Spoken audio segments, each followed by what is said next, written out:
ஓம் முருகா. என் அன்பு பிள்ளையே, சட்டென்று என்னுடைய கைகளை தொடு.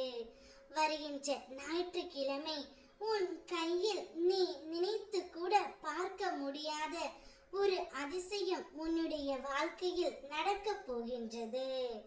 உனக்கென்று விதிக்கப்பட்டது யார் தடுத்தாலும் அது உன்னிடமே வந்து சேரும்.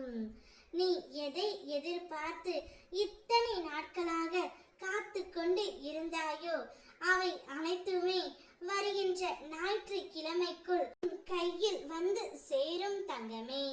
அது நல்லதாக அமைய உனக்கு நான் எப்போதும் அருள் புரிவேன். கற்பனைக்கு எட்டாத ஒரு மகிழ்ச்சியான எதிர்காலம் உனக்கு உண்டு. உன் மன பாரம் எல்லாம் உடைந்து சுக்கு நூறாக போகின்றது. ஒருவித அமைதி மனதில் வரும். எதிர்பார்த்த நன்மையும் நடக்க போகின்றது பிள்ளையே.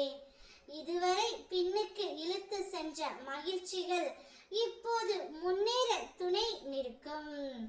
எவரிடமும் நீ ஆறுதல் தேடி ஓட வேண்டிய அவசியம் இல்லை. மீண்டும் உன் சக்தியை புதுப்பிக்க பலப்படுத்த முயற்சி செய்வாய். பலவீனம் எட்டி பார்த்தது சில நாட்களாய் அது உன் பலம் கொண்டு இப்போது நீ அடக்குவாய். நீ எப்பேற்பட்ட ஒரு வலியை அனுபவித்துக் கொண்டு இருக்கிறாய் என்று நான் அறிவேன். இன்னும் சிறு நாட்கள் தான் உனக்கு இந்த சோதனை.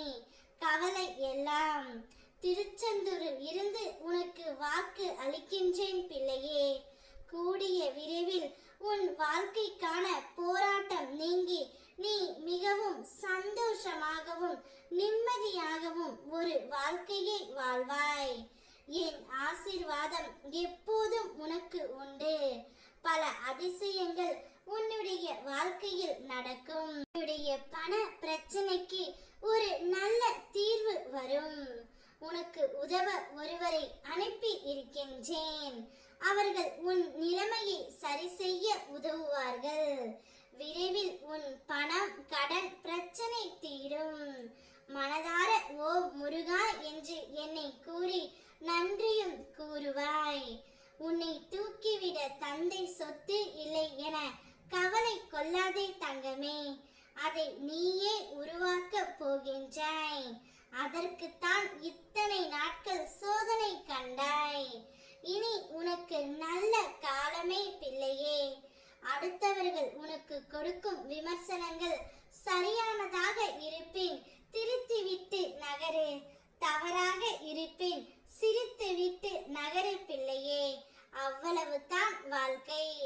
நீ எதிர்பார்த்த மகிழ்ச்சி, சந்தோஷம், நிம்மதி அனைத்தையும் வரும் ஞாயிற்றுக்கிழமை உன் கையில் வந்து சேரும்.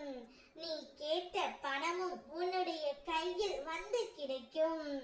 அனைத்தையும் சந்தோஷமாக அனுபவிக்க தயாராக இரு. ஓம் முருகா.